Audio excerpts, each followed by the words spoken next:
నమస్తే and welcome to encounter news analysis. ఈరోజు ఆంధ్రజ్యోతి, ఈనాడు, సాక్షి, ఆంధ్రప్రభ 4 ప్రధాన వార్తాపత్రికల్లో వచ్చిన ప్రధాన అంశాలు, వాటి వెనక దాగి ఉన్న అసలు వాస్తవాలు తెలుసుకునే ప్రయత్నం చేద్దాం.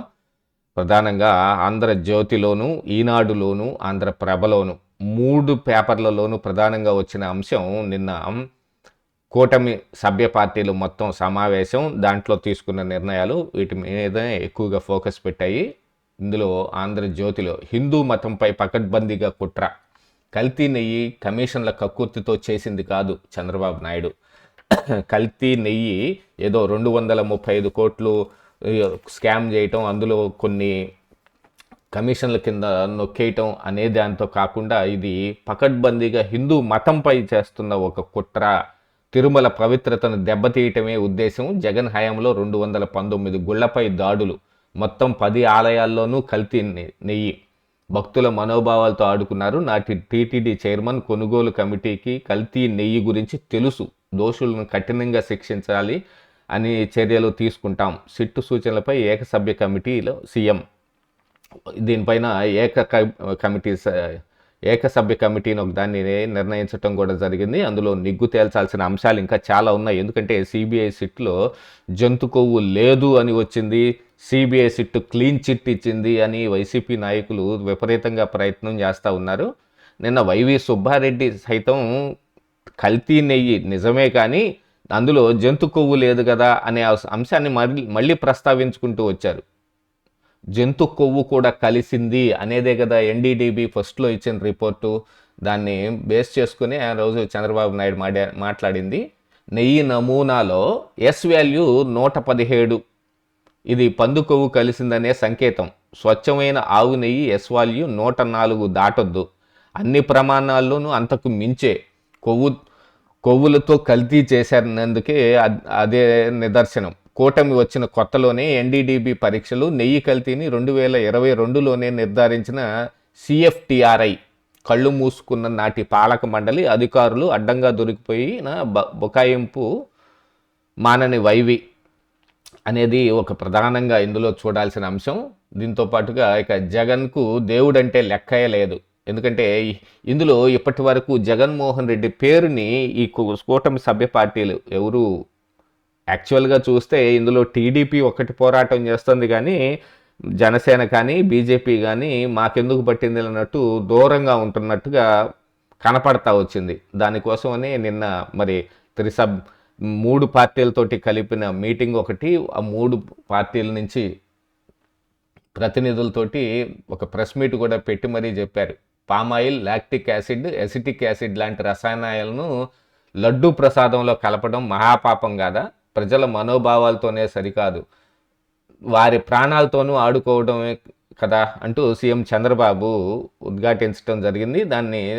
దాంతోపాటుగా పవన్ కళ్యాణ్ కూడా చేసిన తప్పు క్షమాపణ కోరకుండా పైగా మేము సారీ చెప్పాలంటున్నారు. తప్పు చేసిన వాళ్ళు భగవంతుడికి మోకరిల్లే వరకు ఈ యుద్ధం సాగుతుంది అని పవన్ కళ్యాణ్, ప్రపంచంలో ఎక్కడైనా కేజీ ఆవు నెయ్యి 319కే వస్తుందా? భగవంతుడంటే ఏమాత్రం భయం భక్తి లేకుండా ఇష్టారాజ్యంగా కల్తీ నెయ్యిని లడ్డూ తయారీకి వాడారు బీజేపీ నేత మాధవ్.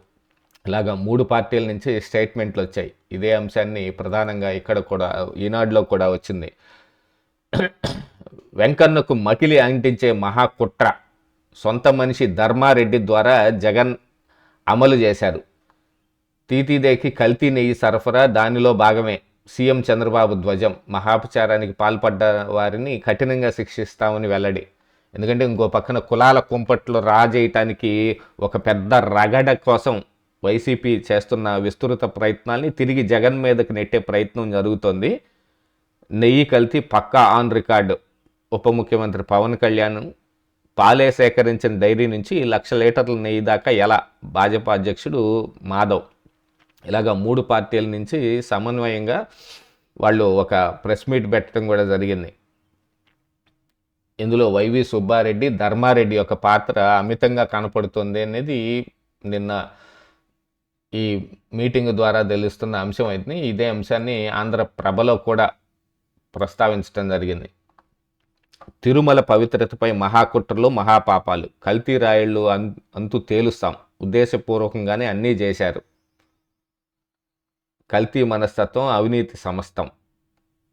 బీజేపీ నుంచి మాధవ్ ఇలాగా 3 పేపర్లలోనూ ఇదే అంశాన్ని ప్రస్తావించడం జరిగింది. కాకపోతే మరి సాక్షిలో దీనికి కౌంటర్ అన్నట్టుగా సిబిఐ క్లీన్ చిట్టుపై ఏకసభ్య డ్రామా, ఏకసభ్య కమిటీని నిర్ణయించిన దాని మీద ఏకసభ్య కమిటీ ఒక పెద్ద డ్రామా అంటూ నా పేరుని నాని లడ్డూ ప్రసాదంలో జంతు కొవ్వు కలవలేదని ఎన్డీఆర్ఐ, ఎన్డీడీబీ ల్యాబులు సిబిఐ సిట్టు ఛార్జ్షీట్లో స్పష్టంగా తెలిసిన ఇంకా కుట్రలా మాజీ మంత్రి పేరు నాని.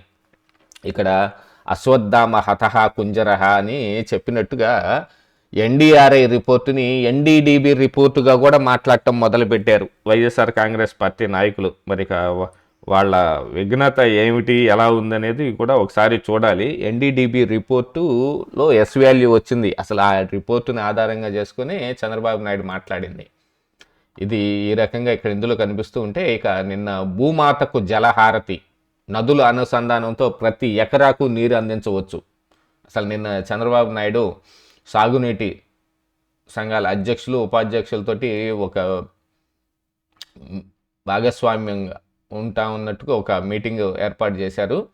మే 15 నాటికే నారుమళ్ళు నీరు అందిస్తాం, వర్షం నీటిని సంరక్షించుకుని రబీకి వాడుతాం, కరువు రహిత రాష్ట్రంగా మారుస్తాం, పుష్కరాలకు ముందే పోలవరం తొలి దశ 2027 మార్చికి ఎడమ కాలువ పూర్తి చేస్తాం, అనకాపల్లికి గోదావరి జలాలు అందిస్తాం, సీమ ఎత్తిపోతలపై స్టేను జగన్ ఎందుకు ఎత్తివేయించలేదు, చేతకాని వాళ్ళు ఇప్పుడు ఎంతో చేశామని మాట్లాడతారు. నీరు ప్రగతి జలహారతి కార్యక్రమంలో ముఖ్యమంత్రి చంద్రబాబు ధ్వజమెత్తారు.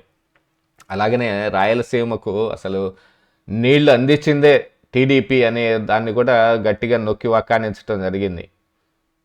దాంతోపాటుగా వరి తగ్గించండి, పండ్ల తోటలు పెంచండి, సాగునీటి సంఘాల సమావేశంలో మంత్రి అచ్చెన్న సూచన, కిసాన్ యోజనతో రైతుకు సాయం, బీజేపీ అధ్యక్షుడు మాధవ్, పోలవరం పూర్తి చేస్తామని నాడు తొడగొట్టారు నిమ్మల. ఇలాగా అంశాలు మొత్తాన్నిటినీ ప్రస్తావిస్తూ నిన్న సాగునీటి సంఘాల అధ్యక్షులు, ఉపాధ్యక్షుల మీటింగ్లో ఒక పెద్ద మీటింగే జరిగింది. దీనిపైన ఈనాడులో కూడా ప్రతి ఎకరాకు నీరు ఇవ్వాలి, సాగునీటి సంఘాలు తలుచుకుంటే రాష్ట్రం సస్యశ్యామలం, మీరు చేసే పనులకు జీఎస్టీ ఇబ్బందులు తొలగిస్తాం, సాగునీటి సంఘాల అధ్యక్షుల, ఉపాధ్యక్షుల సదస్సులో సీఎం చంద్రబాబు. ఇదే అంశాన్ని ఆంధ్రప్రభలో కూడా ప్రతి ఎకరాకు సాగునీరు ప్రస్తావించడం జరిగింది. ఇక నిన్న పార్లమెంట్లో జరిగిన ఒక పెద్ద సంఘటన ఏమిటి అని అంటే, రాష్ట్రపతి ప్రసంగానికి లోక్సభలో ధన్యవాదాలు తెలిపే ప్రధాని మోదీ ప్రసంగం లేకుండానే తీర్మానాన్ని ఆమోదించారు. దాంతోపాటుగా స్పీకర్ ఓం బిర్లా ఇదిగో పార్లమెంట్లో లోక్సభలోకి నరేంద్ర మోడీ వస్తే కాంగ్రెస్ పార్టీ తమ మహిళా ఎంపీలతోటి ఆయన మీద ఫిజికల్గా దాడికి కుట్ర పన్నారు, కాబట్టి నేనే ప్రధాని మోదీని లోక్సభలోకి రావద్దని చెప్పాను అని ఆయన ప్రకటించటం, దాని తర్వాత కాంగ్రెస్ పార్టీ నుంచి రిటార్ట్ ఎదురవటం, ఇవన్నీ జరిగాయి. ఏం జరిగినప్పటికీ మోదీ మాత్రం రాజ్యసభలో ప్రస్తావించారు. ఎందుకంటే అక్కడ బీజేపీ పక్షాలకు కానీ వీళ్ళకి కానీ ఇప్పుడు బలం ఎక్కువగా కనపడుతుంది కాబట్టి, మరి అక్కడైతే మన వాళ్ళు ఎక్కువ మంది ఉన్నారని అనుకుంటున్నారేమో, అక్కడ ప్రసంగించారు. మరి కాంగ్రెస్ పార్టీ ఇదిగో ఇలాంటి కుట్ర చేసిందని స్పీకర్ ఓం బిర్లా ప్రకటించారంటే దానికి తగ్గ మరి ఆధారాలు కూడా చూపించాల్సిన అవసరం ఉంది కదా. ఈ విషయాన్ని నేను నిన్న మన కుండబద్దలు మెయిన్ ఛానల్లో ఒక వీడియో కూడా పెట్టాను. దాని కింద కూడా ఒక ఇంట్రెస్టింగ్ కామెంట్ కూడా వచ్చింది. నువ్వెవరు అసలు అడగటానికి, స్పీకర్ ఓం బిర్లా దీని మీద ఆధారాలు చూపించగలుగుతారా అని నేను అడిగితే, నువ్వెవరు స్పీకర్ని అడగటానికి అంటున్నాడు. మనం ఎవరు అంటే ఈ భారత రాజ్యంలో బతుకుతున్న ప్రజలం. అంటే ఇది ప్రజాస్వామ్యం, డెమోక్రసీ కాబట్టి ఇక్కడ ప్రజలే దేవుళ్ళు, ఇక్కడ ప్రజలే ప్రభువులు. ఎందుకంటే సామాన్యుడే రాజు. ఇక్కడ ఓటు హక్కు కలిగిన ప్రతి వాడు ప్రశ్నించే హక్కు ఉందనేది రాజ్యాంగంలో కూడా ఉంది. ఏం స్పీకర్ని అయితే ప్రశ్నించకూడదు, ప్రధాని మోడీని అయితే ప్రశ్నించకూడదు అని ఏమన్నా రాసి పెట్టుందా ఎక్కడన్నా? ప్రతి ఒక్కరూ ప్రశ్నించాలి. కాదు, సుప్రీంకోర్టే వీళ్ళని ప్రశ్నించడానికి అర్హులని ఏముంది? ఒక యూట్యూబర్లు ఒక వీడియోలో ప్రశ్న కూడా సంధించటం కూడా తప్పే అన్నట్టుగా మాట్లాడుతూ ఉన్నారు. సరే, నాకు సమాధి తవ్వడమే మీకు పని, మీ వైఫల్యాలను సరిచేయడం నా పని. దళిత బిడ్డైన రాష్ట్రపతిని తెన్నేటిని అవమానించారు. రాష్ట్రపతి అంటే the first citizen of India. అక్కడికి అంత దూరం వెళ్ళిన తర్వాత కూడా ఇంకా దళిత బిడ్డ, దళిత కార్డు తీసుకొచ్చే ప్రయత్నం చేస్తాయే. It is so sorry. రాజ్యసభలో మోదీ ఫైర్, విపక్షాల నిరసన వాకౌట్. లోక్సభలో ప్రధాని మాట్లాడకుండానే రాష్ట్రపతి ప్రసంగానికి ధన్యవాదాలు తెలిపే తీర్మానం ఆమోదం, విపక్షాలు తీవ్ర నిరసన. మోదీ భద్రతకు మహిళా ఎంపీల నుంచి ముప్పు ఉందని సమాచారంతోనే ప్రధానిని సభకు రావద్దన్న స్పీకర్ ఓం బిర్లా. మహిళా ఎంపీలు ఏమైనా ఉగ్రవాదుల? ప్రియాంక. ఆర్టికల్ 370 రద్దు, ఈశాన్య భారతాన్ని ఉగ్రవాదం నుంచి విముక్తి చేయటం, ఆపరేషన్ సింధూర్, పాకిస్తాన్ ఉగ్రవాదులకు వారి శిబిరాల్లోకి వెళ్లి బుద్ధి చెప్పటం, నక్సలైట్లను నిర్మూలించటం, సింధు నది జల ఒప్పందాలను బుట్టదాఖలు చేయటం వంటి పనులు చేసినందుకు నా కోసం ప్రతిపక్షాలు సమాధి తవ్వాలనుకుంటూ ఉన్నాయి. నరేంద్ర మోదీ నిన్న రాజ్యసభలో చెప్పారు. ఇదే అంశాన్ని ఈనాడులో కూడా చూడొచ్చు. రాష్ట్రపతిని అవమానించారు. ఎన్నికల్లో వరుస ఓటమితో ప్రతిపక్షాల్లో అసహనం మండిపడిన ప్రధాని నరేంద్ర మోడీ చొరబాటుదారులను మమత కాపాడుతున్నారంటూ ధ్వజం. రాష్ట్రపతికి ధన్యవాదాలు తీర్మానంలో రాజ్యసభలో ప్రసంగం. లోక్సభలో ప్రధాని సమాధానం లేకుండానే తీర్మానం ఆమోదం చేశారు. ఇదే అంశం ఇక్కడ ఆంధ్రప్రభలో కూడా. మన మంత్రం రిఫార్మ్, పెర్ఫార్మ్, ట్రాన్స్ఫార్మ్. ఈయూతో చారిత్రాత్మక డీలు, అమెరికాతోనూ ఒప్పందం, మనకెంతో లాభం. 27 దేశాల్లో అగ్రిమెంట్లు, 3వ అతిపెద్ద ఆర్థిక వ్యవస్థగా ఆవిర్భవిస్తున్నాం. ప్రపంచానికి ఆశాకిరణంగా భారత్. రాజ్యసభలో ప్రధాని మోదీ ప్రసంగానికి విపక్షాలు అంతరాయం. సభ నుంచి ప్రతిపక్షాలు వాకౌట్. రాష్ట్రపతి ప్రసంగంపై ధన్యవాద తీర్మానం రాజ్యసభలో జరిగింది. అలాగే కాంగ్రెస్ అన్నీ తప్పులే, అన్నింటినీ సరిచేస్తున్నాం, శక్తి సమయం దానికే వెచ్చించాం. రాష్ట్రపతిని అవమానించారు. స్పీకర్ స్థానంలోనూ దళితులను కించపరిచారు. ఓ సిక్కు ఎంపీని రాహుల్ దూషించారు. రైతులకు అన్యాయం చేశారు అని అంటే ఇక్కడ నిన్న స్పీకర్ ఓం బిర్లా ఇచ్చింది. ఏమైనా జరగొచ్చని ప్రధానిని రావద్దన్న.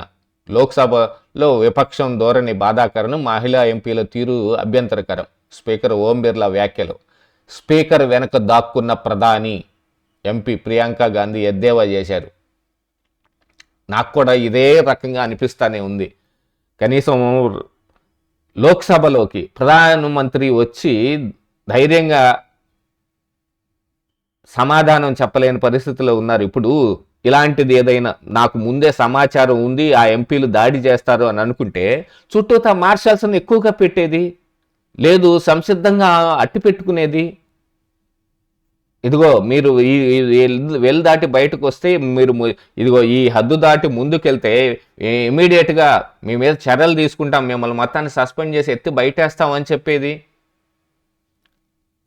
వచ్చి ప్రసంగం చేయాలి కదా. ఆ ప్రసంగాన్ని విస్మరించారు. దానికి ఒక చిన్న డ్రామా ఆడుతున్నట్టుగా నాకు అనిపించింది. నేను అదే విషయాన్ని నిన్న మన కుండబద్దల మెయిన్ ఛానల్లో కూడా ఓ వీడియో పెట్టాను. మీరు కూడా దాన్ని తప్పకుండా పరిశీలించండి. కింద డిస్క్రిప్షన్లో కూడా లింక్ కూడా ఇస్తాను ఒకసారి. ఇక అందుబాటులోకి భారత్ ట్యాక్సీ యాప్ను ఆవిష్కరించిన కేంద్ర హోంమంత్రి అమిత్ షా.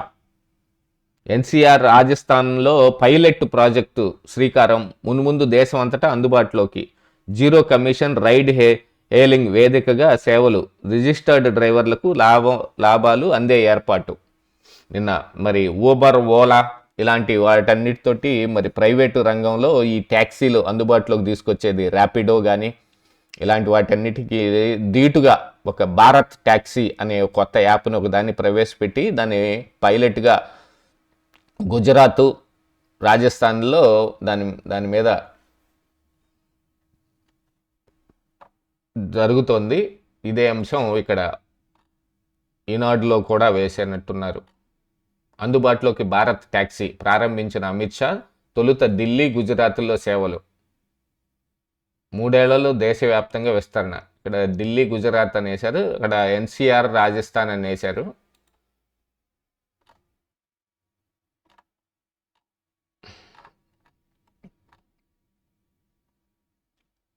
ఇక్కడ ఆంధ్రజ్యోతిలో భారత్ ట్యాక్సీ ప్రారంభం, సహకార సంఘాల ఆధ్వర్యంలో క్యాబ్ బుకింగ్లు, ప్లాట్ఫామ్ తొలుత ఢిల్లీ, గుజరాత్ల్లో సేవలు. 2 ఏళ్లలో దేశంలో అన్ని రాష్ట్రాలకు విస్తరిస్తాం. అమిత్ షా దీన్ని ప్రారంభిస్తూ చేసిన వ్యాఖ్యలు ఇవన్నీ.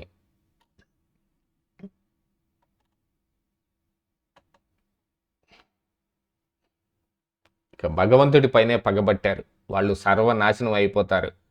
వైసీపీ వాళ్లకు హిందూ ధర్మంపై గౌరవం లేదు, దేవుడంటే విశ్వాసం లేనివారు మట్టి కరుస్తారు, లడ్డు కల్తీ విశ్వాసాలపై దెబ్బ కొట్టే ప్రయత్నం, తప్పు చేసిన వారు భగవంతుడి ముందు మోకరిల్లే వరకు యుద్ధం. పవన్ కళ్యాణ్ అసలు యాక్చువల్గా ఈ కల్తీ నెయ్యిని కేవలం టీటీడీలో మాత్రమే కాదు, ఇంకా రాష్ట్రంలో నిన్న పేపర్లోనే వచ్చింది, ఈనాడులో వచ్చిన శ్రీశైలానికి కూడా రాజేష్ కార్పొరేషన్ పేరుతోటి ఇదే బోలే బాబా డైరీకి సంబంధించిన కల్తీ నెయ్యిని సప్లై చేశారనేది కూడా ఒక వార్త నిన్న చూసాం. దాంతో నిన్న జరిగిన ఈ మీటింగ్లో కూడా దాదాపు 10 దేవస్థానాలకి ఇదే కల్తీ నెయ్యిని సప్లై చేశారు, అన్యమతస్తుల ప్రాబల్యం పెంచే కుట్ర చేశారు అనేది నిన్న మీటింగ్లో అందరూ కలిసి మాట్లాడిన అంశం ఇది. ఇక ఒకసారి సాక్షి ఏం ప్రజెంట్ చేయదలుచుకుంది అనేది ఒకసారి చూద్దాం. లిఫ్ట్ తాకట్టుపై సీమ కన్నెర్ర, ఆపిన పనులు 2 నెలల్లో మళ్ళీ మొదలు పెట్టాలి, లేదంటే ఉద్యమం మహోగ్ర రూపం దాలుస్తుంది. చంద్రబాబు ప్రభుత్వానికి వైఎస్ఆర్సీపీ చెలో పోతిరెడ్డిపాడు సభ అల్టిమేటం. రాయలసీమ లిఫ్ట్ ఇరిగేషన్ పథకాన్ని ప్రభుత్వం పూర్తి చేయాల్సిందేనని తీర్మానం. ప్రతి ఇంట్లో చర్చ జరిగేలా గ్రేటర్ రాయలసీమలో నిరసన సభలు నిర్వహిస్తామని వెల్లడి. తెలంగాణ సీఎంతో కుమ్మక్కై బాబు సీమకు ద్రోహం చేశారని నేతల మండిపాటు. వైఎస్ఆర్సీపీ కృషి వల్లే పోతిరెడ్డిపాడు సామర్థ్యం 44,000 క్యూసెక్కుల పెంపు. అసలు రాయలసీమ లిఫ్ట్ ఇరిగేషన్ ప్రాజెక్టు ప్రారంభమయ్యి దానిపైన తెలంగాణ నుంచి ఎదురు దెబ్బలు ఎదురవటం, కోర్టుకు వెళ్ళటం, లేకపోతే ట్రిబ్యునల్కి వెళ్ళటం, వీటన్నిటిలోనూ కేసులు ఎత్తేయించడానికి జగన్మోహన్ రెడ్డి ఒక్క పైసాకి పని చేయలేదు. నిమ్మకి నీరెత్తినట్టు కూర్చున్నారు. ఎందుకు అనంటే దాంట్లో కావాల్సిందంతా బొక్కేశారు కాబట్టి. పెద్దిరెడ్డి రామచంద్రారెడ్డి కంపెనీకి కాంట్రాక్ట్ ఇచ్చి వాళ్ళకి కావాల్సిన విధంగా దాంట్లో ఉన్న దానికి కేటాయించిన దాదాపు 3,000 కోట్ల నిధులన్నిటినీ దారి మళ్లించేశారు కాబట్టి దాని మీద ఏం ప్రయత్నం చేయలేదు. ఈ రోజున అది ఆగిపోవటానికి నేను విపరీతంగా కృషి చేశానని మరి ఆ రోజున అసెంబ్లీ సాక్షిగా రేవంత్ రెడ్డి తెలంగాణ అసెంబ్లీలో చెప్పుకున్నారు. దాన్ని మొదలుకొని వీళ్ళు పట్టుకొని దాన్ని పీకుతాను లాగుతానే ఉన్నారు. కానీ హంద్రీ నివా ప్రాజెక్టుకి కాలువలు ఎడల్పు చేసి 100 రోజుల్లోనే పనులు పూర్తి చేసి మరీ కుప్పం దాకా నీళ్లు తీసుకెళ్లారు. కుప్పంలో గేట్లు సెట్ వేసి పై ఎత్తున నీళ్లను కాసిన అట్టు పెట్టుకొని జగన్మోహన్ రెడ్డి జెండా ఊపగానే ఆ నీళ్లను వదిలి ఆ తర్వాత గేట్లను కూడా సెట్టింగులు ఎత్తుకుపోయినట్టు, సినిమా సెట్టింగులు ఎత్తకపోయినట్టు ఎత్తుకుపోయారు కదండి. ఇంకా ఇదేనా సీమ మీద వీళ్ళకున్న ప్రేమ అని అనుకోవాల్సిన అవసరం ఉంది కదా.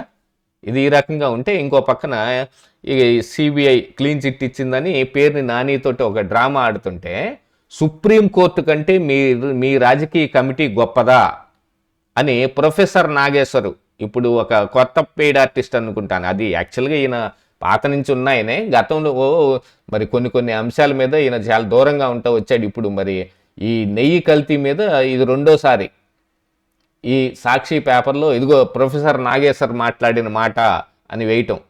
సిబిఐ సిట్టు దర్యాప్తుతో జంతు కొవ్వు కలిసిందని నిర్ధారణ కాలేదు కనుక మరో కమిటీ వేసి నిర్ధారిస్తారా? ఆ కమిటీ కూడా నిర్ధారించకపోతే ఇంకో కమిటీ వేస్తారా? తిరుమల లడ్డూలో గొడ్డు కొవ్వు, పంది కొవ్వు కలిసిందని మీరన్న మాటలు నిరూపించే వరకు నిద్రపోరా అని చంద్రబాబు ప్రభుత్వంపై ప్రొఫెసర్ కె నాగేశ్వర్ విరుచుకుపడ్డారంట. విరుచుకుపడితే వెనక్కిబడి ఈ బగులుతుంది. పామోయిన్ కానాయిలు, రసాయనిక ఈస్టర్లు కలిపితే ప్రజల మీద ఏమాత్రం ప్రేమ కూడా లేదు. వీళ్ళందరూ ప్రొఫెసర్లు, వీళ్ళందరూ రాజకీయ విశ్లేషకులు, వీళ్ళందరూ ప్రజా శ్రేయస్సు కోరే మనుషులు అని చెబుతారు. వీళ్ళు జగన్ శ్రేయస్సు కోరే మనుషులు, వీళ్ళందరూ సిగ్గులేని మనుషులు. దీనిపైన నేను ఖచ్చితంగా మరొక వీడియో కూడా చేస్తాను, ఇదే మన ఎన్కౌంటర్ ఛానల్లోనే, మీరు దాన్ని కూడా ఖచ్చితంగా ఒకసారి చూడండి. దీ ఈ ప్రొఫెసర్ గారి నిగ్గు తేల్చే వరకు, గతంలో కూడా నేను ఇలాగనే మాట్లాడిన సమయంలోనే ఒక వీడియో కూడా చేయటం జరిగింది. ఇక రాష్ట్రపతిని కించపరిచారు, మనం ఆ పేపర్లో చూసిందే. ఇక ప్రతి పిటిషన్పై మళ్ళీ మినీ ట్రయల్ నిర్వహించలేం. వైఎస్ వివేక కేసులో సునీత పిటిషన్పై సుప్రీం కీలక ఆదేశాలు. ఇలాంటి విజ్ఞప్తులను అనుమతి ఇస్తూ ఈ కేసు అంతు లేకుండా ముందుకు వెళ్తుంది. ఇలా సాగదీస్తే దర్యాప్తు పూర్తి కావడమే మరో 3-4 ఏళ్లు పడుతుంది. ఇది న్యాయ ప్రక్రియకు విఘాతం కలిగించటమే. న్యాయ ప్రక్రియ ముఖ్యమా లేకపోతే న్యాయం జరగటం ముఖ్యమా? ట్రయల్ కోర్టు ఆదేశాల మేరకు సిబిఐ దర్యాప్తు చేయాలి. కేసు దర్యాప్తు వేగంగా పూర్తి చేయండి. ఎవరిని విచారించాలన్న దానిపై ఎలాంటి ఆదేశాలు ఇవ్వలేం. ఈ అంశాలు ఇక్కడ ఈ పేపర్లో కూడా ప్రస్తావించడం జరిగింది. ఈనాడులో ఉన్నట్టుంది. వివేక హత్య కేసులో తదుపరి దర్యాప్తు, సుప్రీంకోర్టు అనుమతి. ట్రయల్ కోర్టు ఉత్తర్వులకు సమర్థన, కొత్త అంశాలు వెలుగు చూస్తే తదుపరి విచారణకు సిబిఐకి స్వేచ్ఛ. కానీ ఇక్కడ అసలు ఏం మాట్లాడటానికి లేదన్నట్టుగా రాశారు సాక్షిలో. ప్రజెంటేషన్, అదనపు సమాచారం ఉంటే సిబిఐకి అప్పగించడానికి సునీతకు అవకాశం. మాజీ మంత్రి వైఎస్ వివేకానందరెడ్డి హత్య కేసులో కిరణ్ యాదవ్, అర్జున్ రెడ్డిల మధ్య జరిగిన సమాచార మార్పిడిపై తదుపరి విచారణ చేసే క్రమంలో తెలిసిన కొత్త విషయాలపై దర్యాప్తు చేసే స్వేచ్ఛ సిబిఐకి ఉంటుందని ట్రయల్ కోర్టు ఉత్తర్వులను సుప్రీం సమర్థించింది. ఈ కేసుకు సంబంధించిన అదనపు సాక్ష్యాధారాలు, సమాచారం ఉంటేనే సిబిఐకి సమర్పించడానికి పిటిషనరు వివేక కుమార్తె సునీత నర్రెడ్డికి స్వేచ్ఛనిచ్చింది. ఈ కేసులో నిందితుడైన సునీల్ యాదవ్ సోదరుడు కిరణ్ యాదవ్, మరో నిందితుడైన వైఎస్ భాస్కర్ రెడ్డి సోదరుడు కుమారుడు అర్జున్ రెడ్డిల మధ్య వివేక హత్య జరిగిన రోజు జరిగిన సమాచార మార్పిడిపై నెలలోపు దర్యాప్తు పూర్తి చేయాలంటూ సిబిఐ కోర్టుకు గత ఏడాది డిసెంబర్ 10న ఉత్తర్వులు ఇచ్చింది. ఈ కేసు దర్యాప్తు కేవలం వారిద్దరి మధ్య జరిగిన సమాచార మార్పిడికే పరిమితం చేయకుండా కొత్త విషయాలు వెలుగు చూస్తే వాటిపైన కూడా విచారణ చేయండి అని అంటే, ఇక్కడ సాక్షిలో ప్రజెంటేషన్ చూడండి. దాని మీద ఇట్లాగా మినీ ట్రయల్స్ నిర్వహించుకుంటూ మీరు ఇట్లా ఇంకేమి చేయబాకండి, ఎవరిని విచారించాలన్న దానిపై ఎలాంటి ఆదేశాలు ఇవ్వలేం అని చెప్పింది సుప్రీంకోర్టు అని ఇందులో రాసే ప్రయత్నం చేశారు. ఇవి మెయిన్ హెడ్డింగ్స్. ఒకసారి లోపల పేజీల్లో ఏముందనేది చూసే ప్రయత్నం చేద్దాం.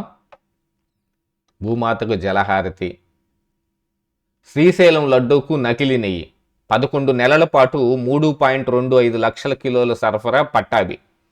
తిరుమల తరహాలోనే శ్రీశైలం ప్రసాదంలోనూ లడ్డూలకు నకిలీ నెయ్యి సరఫరా అయిందని, తిరుమల నెయ్యి సరఫరా చేసిన సంస్థే శ్రీశైలానికి కూడా నెయ్యి సరఫరా చేసిందని సిట్టు విచారణలో తేలిందని స్వచ్ఛాంధ్ర కార్పొరేషన్ చైర్మన్ కొమ్మారెడ్డి పట్టాభిరామ్ ఆరోపించారు. గురువారం శ్రీశైల బ్రహ్మరాంబిక మల్లికార్జున వారిని దర్శించుకున్న ఆయన అనంతరం విలేకరులతో మాట్లాడారు. రాజేష్ కార్పొరేషన్ సంస్థ శ్రీశైలం దేవస్థానానికి 11 నెలల పాటు సుమారు 3,25,064 కిలోల నకిలీ నెయ్యి సరఫరా చేసి 15.89 కోట్ల బిల్లును తీసుకుందని, ఈ విషయాన్ని సిట్ అధికారులు తమ విచారణలో తేల్చారని కూడా చెప్పారు.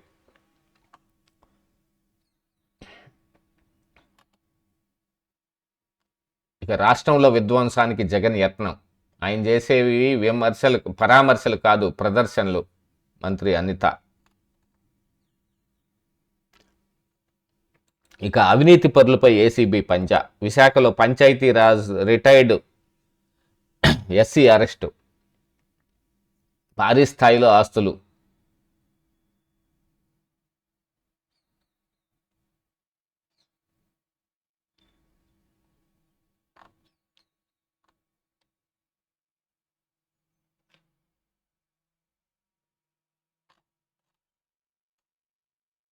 తప్పు చేశా, టీటీడీ కల్తీ నెయ్యి వ్యవహారంలో డైరీ ఎక్స్పర్టు విజయ్ భాస్కర్ రెడ్డి పశ్చాత్తాపం. నేను ఆల్రెడీ ముగ్గురు అప్రూవర్గా మారే అవకాశం ఉందనేసి నిన్న పేపర్లో కూడా చూసాం మనం. అందులో బోలేబాబా డైరీకి సంబంధించిన ఒక ఉద్యోగి, ఇక ఈ కెమికల్ సప్లయర్ మనీష్ గుప్తా అనుకుంటా అతని పేరు, 8,900 కేజీల లాక్టిక్ యాసిడ్, అలాగనే ఈ లప్సా అనే ఈ యాసిడ్ మిక్చర్ని సప్లై చేసిన సప్లయరు, దాంతోపాటుగా ఒక సైంటిస్ట్. ఇప్పుడు ఈ విజయ్ భాస్కర్ రెడ్డి గత వైసీపీ హయాంలో టీటీడీ కల్తీ నెయ్యి దందాదారులకు వేసింది డైరీ ఎక్స్పర్ట్ విజయ్ భాస్కర్ రెడ్డేనని సిట్ నివేదిక స్పష్టం చేస్తున్నాయి. ఎక్కడో ఉత్తరాఖండ్లో ఉన్న బోలేబాబా డైరీ యజమాని పొమిల్ జైన్ను తిరుపతి సమీపంలో ఉన్న వైష్ణవి డైరీకి తీసుకొచ్చింది, ఆ సంస్థతో కల్తీ నెయ్యి సరఫరాకు ఒప్పందం కుదిర్చింది కూడా విజయ్ భాస్కర్ రెడ్డే. ఆ విషయంలో స్వయంగా ఆయనే సిట్టు వద్ద అంగీకరించారు. తప్పు చేశా అంటూ పశ్చాత్తాపం ప్రకటించారు. తాను లంచం తీసుకున్న సొమ్ములో మిగిలిన 34 లక్షల నగదు, గోల్డ్ కాయిన్ను సిట్టుకు స్వచ్ఛందంగా అప్పగించారు. ఈ కేసులో అప్రూవర్గా మారేందుకు కూడా సిద్ధపడ్డారు. హైదరాబాద్కు చెందిన విజయభాస్కర్ రెడ్డి ఏపీలో ప్రాచుర్యం కలిగిన దొడ్ల డైరీకి తొలుత కన్సల్టెంట్గా పనిచేశారు. ఎలాగో టీటీడీకి చేరువై 2013 నుంచి 2027 వరకు నెయ్యి కొనుగోలు వ్యవహారంలో కీలక పాత్ర వహిస్తూ వచ్చారు. ఏమైందో ఏమో కానీ ఆ తర్వాత టీటీడీ ఆయన దూరం పెట్టింది.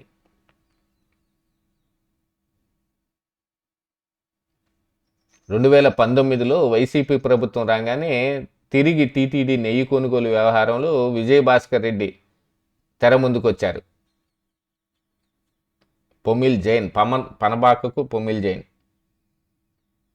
Bhole Baba dairy promoter. 2019 ఆగస్టులో ట్యాంకర్ల ద్వారా టీటీడీకి నెయ్యి సరఫరా చేసే టెండర్లో ఉత్తరాఖండ్ రాష్ట్రం భగవాన్పూర్లో బోలేబాబా డైరీ పాల్గొంది. ఈ క్రమంలో డైరీ ప్లాంటును తనిఖీ చేసేందుకు డైరీ ఎక్స్పర్ట్ విజయ్ భాస్కర్ రెడ్డి ఉత్తరాఖండ్ వెళ్లారు. అక్కడ తనిఖీలో బోలేబాబా డైరీకి పాల సేకరణ సామర్థ్యం కానీ నెయ్యి సరఫరా సామర్థ్యం కానీ లేవని తిరస్కరించారు. ఇదే సమయంలో బోలేబాబా డైరీ యజమాని పొమిల్ జైన్ తోటి విజయ్ భాస్కర్ రెడ్డి కుమ్మక్కై కీలక సలహా ఇచ్చారు. ఏపీలో డైరీలను ప్రోత్సహించడానికి టీటీడీ 2018 నుంచి ఏపీ కేటగిరీ కింద ప్రత్యేకంగా టెండర్లు పిలుస్తోందని, ఆ కేటగిరీ కింద టెండర్లో పాల్గొంటే నెయ్యి సరఫరా కాంట్రాక్టు దక్కించుకోవచ్చని సూచించారు. ఏపీలో తమకు వైష్ణవి అనే డైరీ తెలుసునని, దానితో ఒప్పందం కుదురుస్తానని కూడా చెప్పారు. చేసిన పాపం మొత్తం ఒప్పుకున్నాడు. అసలు ఈ బోలేబాబా డైరీకి ఎలా కాంట్రాక్ట్ వచ్చిందో అనేది ఈ వ్యవహారం ద్వారా తెలుస్తుంది. 7 కోట్ల అప్పులు, జీతాలు లేవని వైష్ణవి. అలాంటి వైష్ణవి డైరీని వీళ్ళు తెలిసి ఏపీ డైరీ రూపంలో టీటీడీ దాకా చేరువైంది బోలేబాబా డైరీ. అందుకని మధ్యలో వైష్ణవి డైరీ వచ్చింది.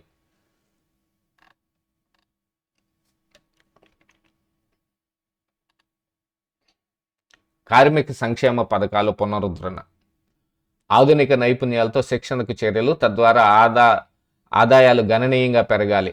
అసంఘటిత రంగ కార్మికులను మైక్రో ఎంటర్ప్రెన్యూర్లుగా ప్రోత్సహించాలి. కార్మిక శాఖపై సమీక్షలో సీఎం చంద్రబాబు.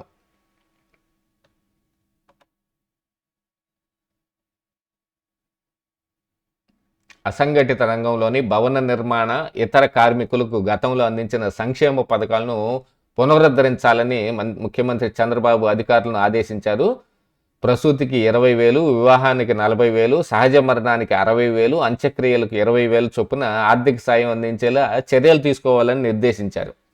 కార్మిక శాఖపై గురువారం తన క్యాంపు కార్యాలయంలో సమీక్ష నిర్వహించారు. ఈ సందర్భంగా చంద్రబాబు మాట్లాడుతూ అసంఘటిత రంగంలో ఉన్న కార్మికుల్లో ఆధునిక నైపుణ్యాలు, జీవన ప్రమాణాలు పెంచే అంశంపై అధికారులకు దిశానిర్దేశం చేశారు.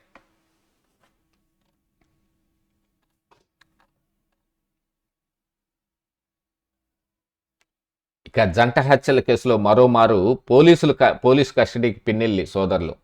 నేడు ప్రశ్నించనున్న మాచర్ల రూరల్ పోలీసులు. ఉన్న అన్ని కోర్టులు తిరిగి చివరకు సుప్రీంకోర్టు ఆదేశాలతోటి లొంగిపోయిన మహానుభావులు వీళ్ళు. సుప్రీంకోర్టు ఆశ్చర్యపడిపోయింది.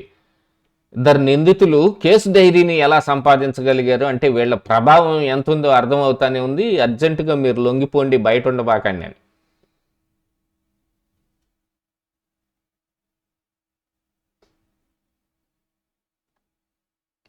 ఎక్కడికెళ్ళినా అదే రచ్చ. పరామర్శైనా పెళ్లి వేడుకైనా ఒకేలాగా జగన్ అభిమానులు హంగామా. మండల్ చైర్మన్ మోషన్ రాజు కుమారుడి వివాహానికి మాజీ సీఎం, పెళ్లి వేడుకల్లోనూ సీఎం జగన్ అంటూ ఈ నినాదాలతోటి కొంప ముంచుతారు. ఒకసారి సాక్షిలో లోపల పేపర్లో కూడా ఏమున్నాయో చూద్దాం. లిఫ్ట్ తాకట్టుపై సీఎం కన్నెర్ర, రెండో పేజీ మొత్తం దాన్నే ఇస్తారు. చెలో పోతిరెడ్డిపాడు గ్రాండ్ సక్సెస్ అయింది, వాళ్ళే రాసేసుకుంటారు. సిబిఐ క్లీన్ చిట్పై ఏకసభ్య డ్రామా. ఇందులోనే ఇక్కడే సుప్రీంకోర్టు కంటే మీ రాజకీయ కమిటీ గొప్పదా అని. దీనిపైన నేను మరొక వీడియో ఖచ్చితంగా చేస్తాను ప్రొఫెసర్ గారి మీద. ఈయన కనీసం దేవుడంటే భక్తి లేకపోవచ్చు, ప్రజలంటే గౌరవం కూడా లేదనే విషయం ఇక్కడ బాగా క్లియర్గా అర్థమవుతుంది. కల్తీ జరిగింది, 68 లక్షల కేజీలు మేర కల్తీ జరిగింది అనే విషయం పక్కన చెబుతున్నారు. అందులో కెమికల్ ఎస్టర్స్ ఉన్నాయని కూడా సిబిఐ చెప్పింది. దాన్ని మొత్తం పక్కన పెట్టేసి జగన్ని కాపాడటానికి ఈయన జంతు కొవ్వులు ఏదేంటి అని గట్టిగా ప్రశ్నిస్తాడు. అందుకని ఈయన్ని ప్రశ్నించాల్సిన అవసరం ఉంది. ప్రజాపక్షం లేనప్పుడు ఇక ఎందుకు వాళ్ళకి ఈ బిరుదులు? సో ఇవ్వండి ఈ రోజున 4 ప్రధాన వార్తాపత్రికల్లో వచ్చిన ప్రధాన అంశాలు, వాటి వెనకున్న అసలు వాస్తవాలు. మళ్ళీ రేపటి ఎపిసోడ్లో కలుద్దాం. చివరి వరకు చూసిన వారికి నా ప్రత్యేక ధన్యవాదాలు.